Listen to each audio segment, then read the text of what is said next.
निर्गमन अध्याय 38। होम बलि की वेदी। फिर उसने बबूल की लकड़ी की होम बलि के लिए वेदी भी बनाई। उसकी लंबाई 5 हाथ और चौड़ाई 5 हाथ की थी। इस प्रकार से वह चौकोर बनी और ऊंचाई 3 हाथ की थी। और उसने उसके चारों कोनों पर उसके 4 सींग बनाए। वे उसके साथ बिना जोड़ के बने और उसने उसको पीतल से मढ़ा। और उसने वेदी का सारा सामान अर्थात उसकी हंडियों, फावड़ियों, कटोरों, कांटों और करछों को बनाया। उसका सारा सामान उसने पीतल का बनाया। और वेदी के लिए उसके चारों ओर की कंगनी के तले उसने पीतल की जाली की एक झंझरी बनाई। वह नीचे से वेदी की ऊंचाई के मध्य तक पहुंची। और उसने पीतल की झंझरी के चारों कोनों के लिए 4 कड़े ढाले जो डंडों के खानों का काम दे। फिर उसने डंडों को बबूल की लकड़ी का बनाया और पीतल से मढ़ा। तब उसने डंडों को वेदी की ओर के कड़ों में वेदी के उठाने के लिए डाल दिया। वेदी को उसने तख्तों से खोखली बनाया। पीतल की हौदी। उसने हौदी और उसका पाया दोनों पीतल के बनाए। यह मिलाप वाले तंबू के द्वार पर सेवा करने वाली महिलाओं के पीतल के दर्पणों के लिए बनाए गए। पवित्र स्थान का आंगन। फिर उसने आंगन बनाया और दक्षिण की ओर के लिए आंगन के पर्दे बटी हुई सूक्ष्म सनी के कपड़े के थे और सब मिलाकर 100 हाथ लंबे थे।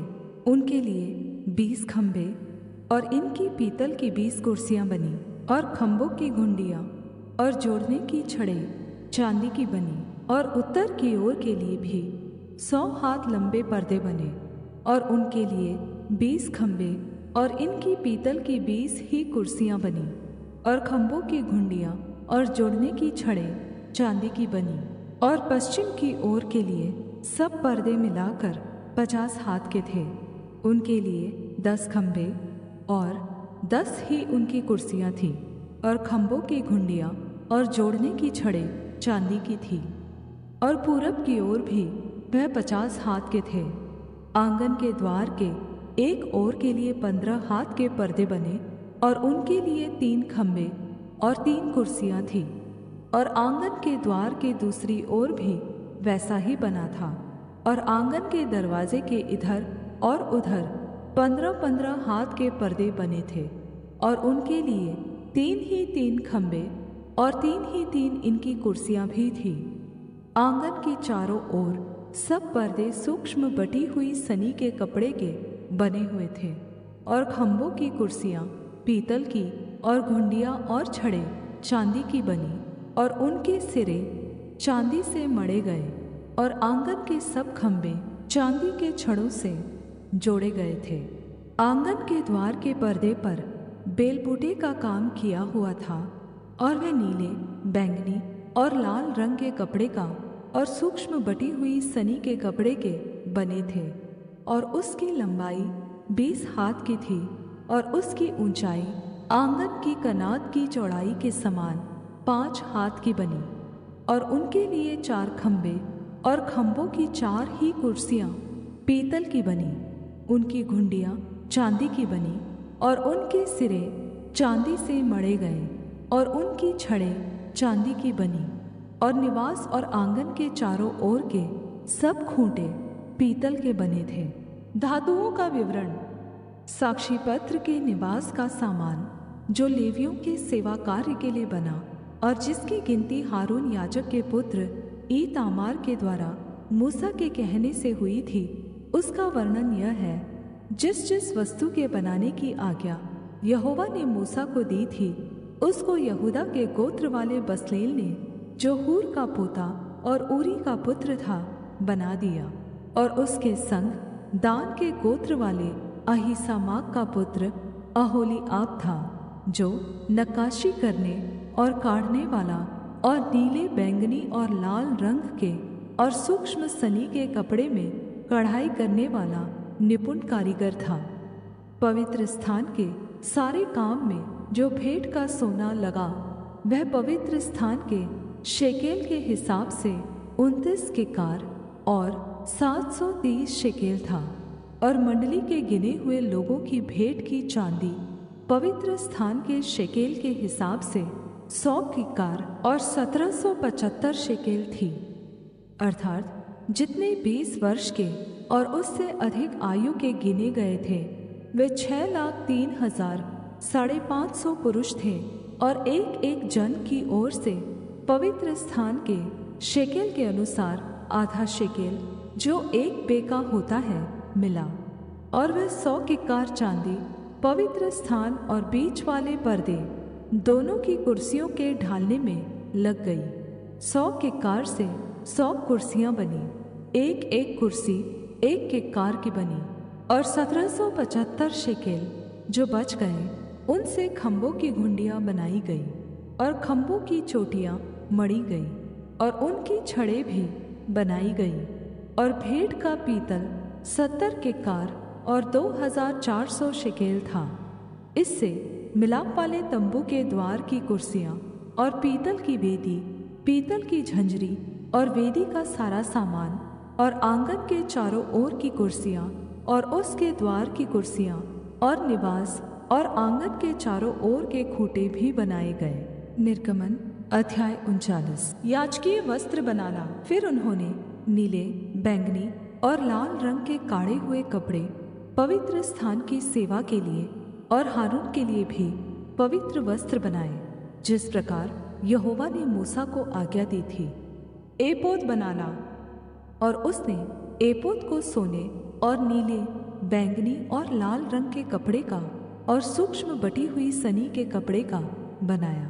और उन्होंने सोना पीट पीट कर उसके पत्तर बनाए। फिर पत्तरों को काट काट कर तार बनाए और तारों को नीले, बैंगनी और लाल रंग के कपड़े में और सूक्ष्म सनी के कपड़े में कढ़ाई की बनावट से मिला दिया। एपोद के जोड़ने को उन्होंने उसके कंधों पर के बंधन बनाए, वह अपने दोनों सिरों से जोड़ा गया।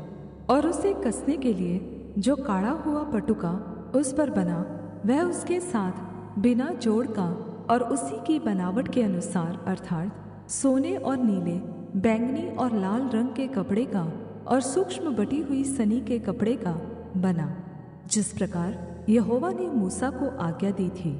उन्होंने सुलैमानी मणि काट कर उनमें इस्राएल के पुत्रों के नाम जैसा छापा खोदा जाता है वैसे ही खोदे और सोने के खानों में जड़ दिए। उसने उनको एपोद के कंधे के बंधनों पर लगाया, जिससे इस्राएलियों के लिए स्मरण करने वाले मणि ठहरे, जिस प्रकार यहोवा ने मूसा को आज्ञा दी थी। सीना बंद बनाना। उसने चपरास को एपोद के समान सोने की और नीले, बैंगनी और लाल रंग के कपड़े की और सूक्ष्म बटी हुई सनी के कपड़े में बेलबूटे का काम किया हुआ बनाया। चपरास तो चौकोर बनी और उन्होंने उसको दोहरा बनाया, और वह दोहरा होकर 1 बित्ता लंबा और 1 बित्ता चौड़ा बना। और उन्होंने उसमें 4 पंक्तियों में मणि जड़े। पहली पंक्ति में माणिक्य, पद्मराग और लालड़ी जड़े गए, और दूसरी पंक्ति में मरकत, नीलमणि और हीरा, और तीसरी पंक्ति में लशम, सूर्यकांत और नीलम, और चौथी पंक्ति में फिरोजा, सुलैमानी मणि और यशब जड़े। ये सब अलग अलग सोने के खानों में जड़े गए। और ये मणि इस्राएल के पुत्रों के नामों की गिनती के अनुसार 12 थे। 12 गोत्रों में से एक एक का नाम जैसा छापा खोदा जाता है वैसा ही खोदा गया। और उन्होंने चपरास पर डोरियों के समान गूंथे हुए शुद्ध सोने की जंजीर बनाकर लगाई। फिर उन्होंने सोने के 2 खाने और सोने की 2 कड़ियाँ बनाकर दोनों कड़ियों को चपरास के दोनों सिरों पर लगाया। तब उन्होंने सोने की दोनों गूंथी हुई जंजीरों को चपरास के सिरों पर की दोनों कड़ियों में लगाया, और गूंथी हुई दोनों जंजीरों के दोनों बाकी सिरों को उन्होंने दोनों खानों में जड़ के एपोद के सामने दोनों कंधों के बंधनों पर लगाया। और उन्होंने सोने की और 2 कड़ियाँ बनाकर चपरास के दोनों सिरों पर उसकी एक कोर पर जो एपोद के भीतरी भाग में थी लगाई। और उन्होंने सोने की 2 और कड़ियाँ भी बनाकर एपोद के दोनों कंधों के बंधनों पर नीचे से उसके सामने और जोड़ के पास एपोद के काढ़े हुए पटुके के ऊपर लगाई। तब उन्होंने चपरास को उसकी कड़ियों के द्वारा एपोद की कड़ियों में नीले फीते से ऐसा बांधा कि वह एपोद के काढ़े हुए पटुके के ऊपर रहे और चपरास एपोद से अलग न होने पाए, जैसे यहोवा ने मूसा को आज्ञा दी थी। अन्य याजकीय वस्त्र बनाना। फिर एपोद का बागा संपूर्ण नीले रंग का बनाया गया और उसकी बनावट ऐसी हुई कि उसके बीच बख्तर के छेद के समान एक छेद बना और छेद के चारों ओर एक कोर बनी कि वह फटने न पाए। और उन्होंने उसके नीचे वाले घेरे में नीले, बैंगनी और लाल रंग के कपड़े के अनार बनाए। और उन्होंने शुद्ध सोने की घंटियां भी बनाकर बागे के नीचे वाले घेरे के चारों ओर अनारों के बीचों बीच लगाए, अर्थात बागे के नीचे वाले घेरे के चारों ओर एक सोने की घंटी और एक अनार, फिर एक सोने की घंटी और एक अनार लगाया गया कि उन्हें पहने हुए सेवा टहल करे, जैसे यहोवा ने मूसा को आज्ञा दी थी।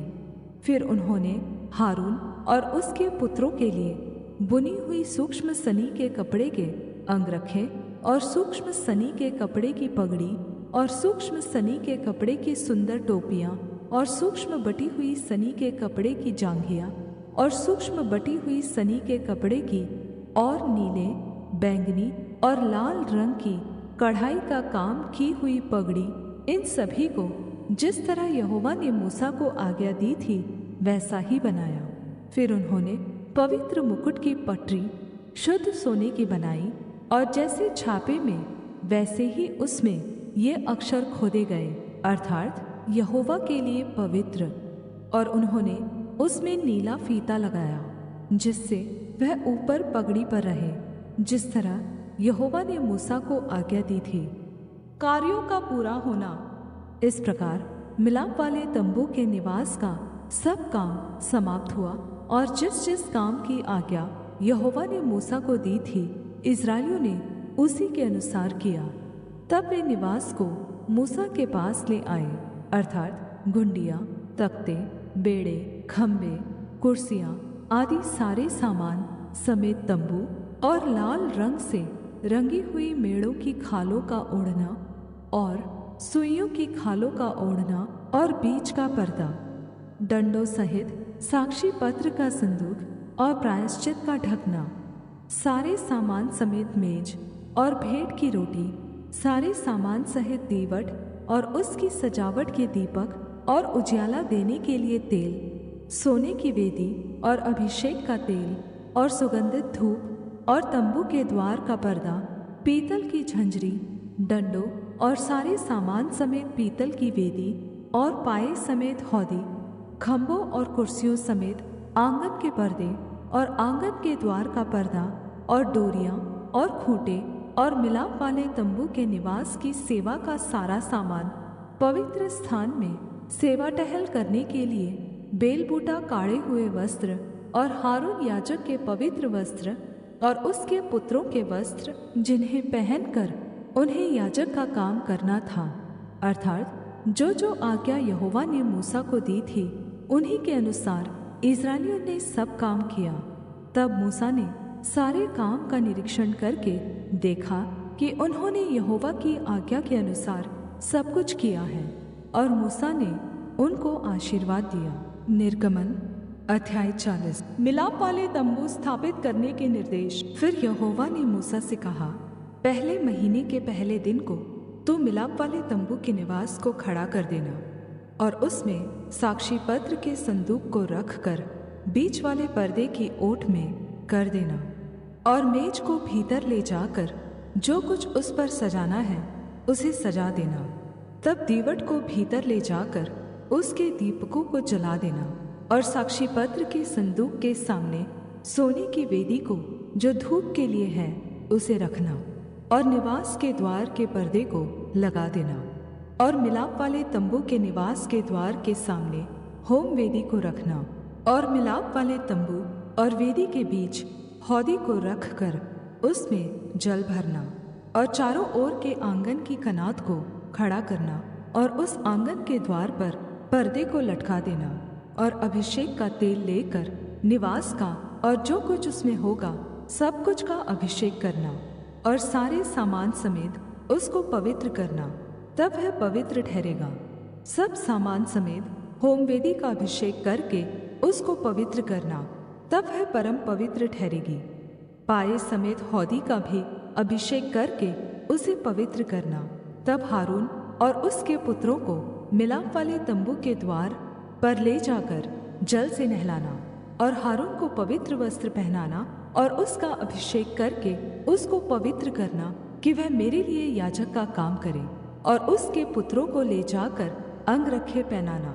और जैसे तू उनके पिता का अभिषेक करे वैसे ही उनका भी अभिषेक करना कि वे मेरे लिए याजक का काम करें, और उनका अभिषेक उनकी पीढ़ी पीढ़ी के लिए उनके सदा के याजक पद का चिन्ह ठहरेगा। मिलाप वाले तंबू का खड़ा किया जाना। और मूसा ने जो जो आज्ञा यहोवा ने उसको दी थी उसी के अनुसार किया, और दूसरे वर्ष के पहले महीने के पहले दिन को निवास खड़ा किया गया। मूसा ने निवास को खड़ा करवाया और उसकी कुर्सियां धर उसके तख्ते लगाकर उनमें बेड़े डाले और उसके खम्भों को खड़ा किया, और उसने निवास के ऊपर तंबू को फैलाया और तंबू के ऊपर उसने ओढ़ने को लगाया, जिस प्रकार यहोवा ने मूसा को आज्ञा दी थी। और उसने साक्षीपत्र को लेकर संदूक में रखा और संदूक में डंडों को लगा के उसके ऊपर प्रायश्चित के ढकने को रख दिया, और उसने संदूक को निवास में पहुंचवाया और बीच वाले पर्दे को लटकवा के साक्षीपत्र के संदूक को उसके अंदर किया, जिस प्रकार यहोवा ने मूसा को आज्ञा दी थी। और उसने मिलाप वाले तंबू में निवास की उत्तर की ओर बीच के पर्दे से बाहर मेज को लगवाया, और उस पर उनने यहोवा के सम्मुख रोटी सजा कर रखी, जिस प्रकार यहोवा ने मूसा को आज्ञा दी थी। और उसने मिलाप वाले तंबू में मेज के सामने निवास की दक्षिण ओर पर दीवट को रखा, और उसने दीपकों को यहोवा के सम्मुख जला दिया, जिस प्रकार यहोवा ने मूसा को आज्ञा दी थी। और उसने मिलाप वाले तंबू में बीच के पर्दे के सामने सोने की वेदी को रखा, और उसने उस पर सुगंधित धूप जलाया, जिस प्रकार यहोवा ने मूसा को आज्ञा दी थी। और उसने निवास के द्वार पर पर्दे को लगाया और मिलाप वाले तंबू के निवास के द्वार पर होम बलि को रखकर उस पर होम बलि और अन्न बलि को चढ़ाया, जिस प्रकार यहोवा ने मूसा को आज्ञा दी थी। और उसने मिलाप वाले तंबू और वेदी के बीच हौदी को रखकर उसमें धोने के लिए जल डाला, और मूसा और हारून और उसके पुत्रों ने उसमें अपने अपने हाथ पांव धोए। और जब जब वे मिलाप वाले तंबू में या वेदी के पास जाते थे तब तब वे हाथ पांव धोते थे, जिस प्रकार यहोवा ने मूसा को आज्ञा दी थी। और उसने निवास के चारों ओर और वेदी के आसपास आंगन की कनात को खड़ा करवाया और आंगन के द्वार के पर्दे को लटका दिया। इस प्रकार मूसा ने सब काम को पूरा किया। मिलाप वाले तंबू पर यहोवा की महिमा। अब बादल मिलाप वाले तंबू पर छा गया और यहोवा का तेज निवास स्थान में भर गया, और बादल मिलाप वाले तंबू पर ठहर गया और यहोवा का तेज निवास स्थान में भर गया। इस कारण मूसा उसमें प्रवेश न कर सका। इस्राएलियों की सारी यात्रा में ऐसा होता था कि जब जब वह बादल निवास के ऊपर से उठ जाता तब तब वे कूच करते थे, और यदि वह न उठता तो जिस दिन तक वह न उठता था उस दिन तक वे कूच नहीं करते थे। इस्राएल के घराने की सारी यात्रा में दिन को तो यहोवा का बादल निवास पर और रात को उसी बादल में आग उन सभी को दिखाई दिया करती थी।